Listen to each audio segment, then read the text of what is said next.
What's up, guys and gals? Welcome to Tausify. My name is Tausif, and today I've finished watching the One Piece Netflix adaptation. And I gotta say, I'm pleasantly surprised. But before I get into this, I need to make this abundantly clear that I am an absolute noob when it comes to One Piece, or anime and manga in general. The only manga that I read is Berserk. I'm currently at Conviction Arc, so if anybody is interested in a Berserk review or just Berserk content in general, then I'd be more than happy to make more Berserk content because I consider myself a Berserk fan. As I'm reading and finishing the manga, I'm very much into Berserk.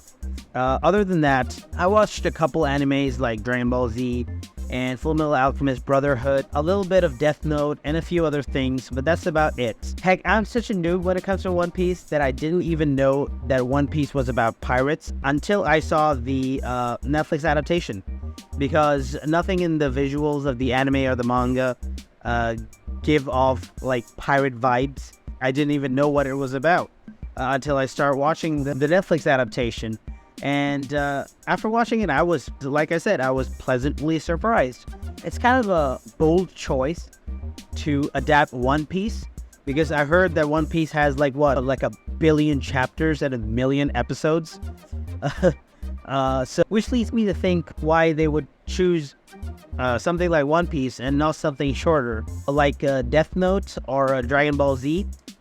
Oh wait, so coming from a total noob like me, One Piece Season 1 on Netflix was pretty good. And to get a little bit more context, I actually asked a couple of my friends who are a bit more in the know-how when it comes to One Piece, and there are a couple of friends who consider themselves One Piece addicts. So I asked around, and even they were pretty impressed by how it looks and how it feels.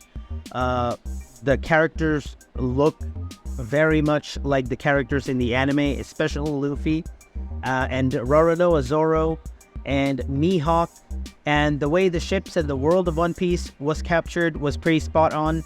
But the one thing that I keep hearing from everybody, not just my friends but also online, is that the plot of One Piece, the manga, was very shortened, and a lot of the things were cut and changed and modified to fit into the season. And to be honest, to even somebody like me who hasn't read the manga or watched the anime, some of the plots and some of the dialogues even, and some of the episodes kind of feel rushed, feel like they were haphazardly put together at times. Like, it's not the case all the time, but at some points it does feel like that, especially the episodes in Cocoa Village and the Baratier arc. The two episodes that consisted the Baratier, feel like those story arcs could have been stretched a little bit more to give them a little bit more breathing room, and for the audience to actually connect with the plot a little bit more.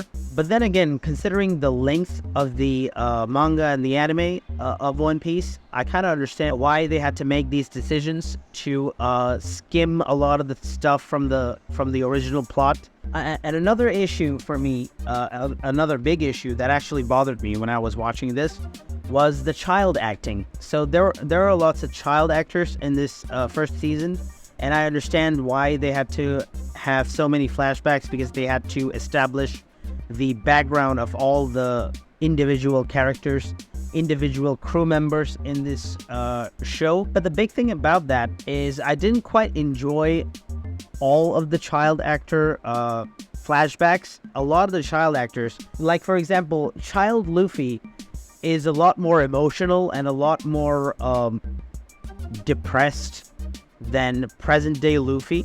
Like, present day Luffy is so upbeat and so charismatic and so childish compared to his own child self.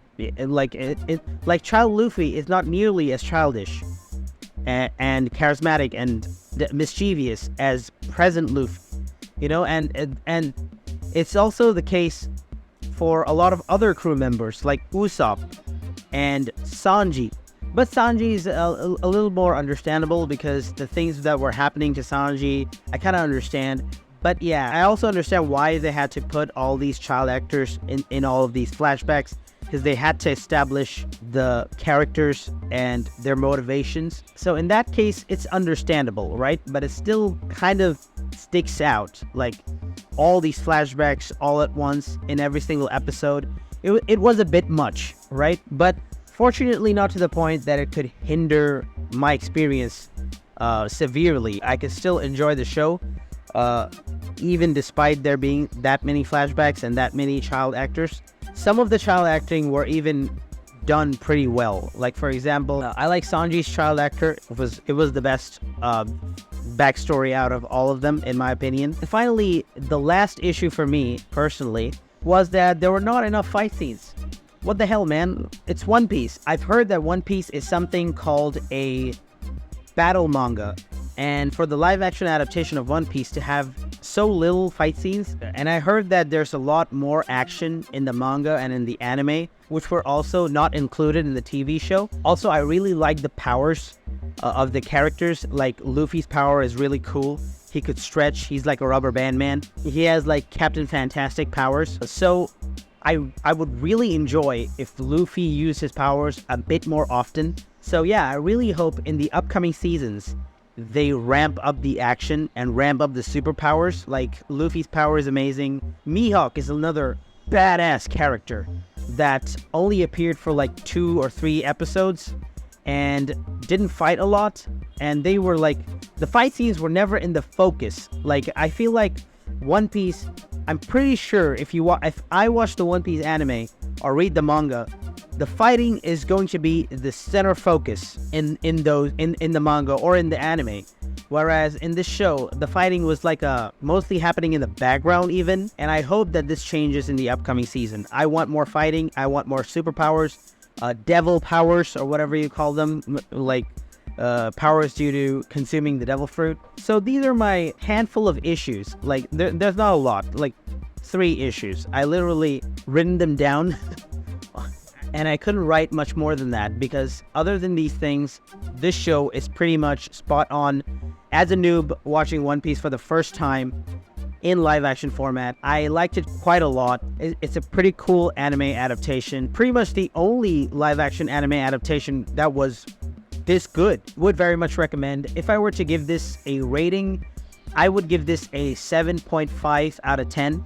It was a really, really good anime adaptation. It was a really, really good show. So if you've seen the One Piece adaptation on Netflix, tell me what you think about it in the comments below. If you liked my review, my opinions about One Piece, and if you enjoyed this video, then please hit the like button to support the channel, and subscribe to the channel if you haven't, and push the bell icon so that you get notified every single time I upload a new video. And tell me about One Piece. What do you think about the show? Do you like it? Do you not like it? Is this accurate enough if you're a One Piece fan? All that good stuff in the comments below. And so yeah, that's it. Until the next video, remember to be good and have a good one.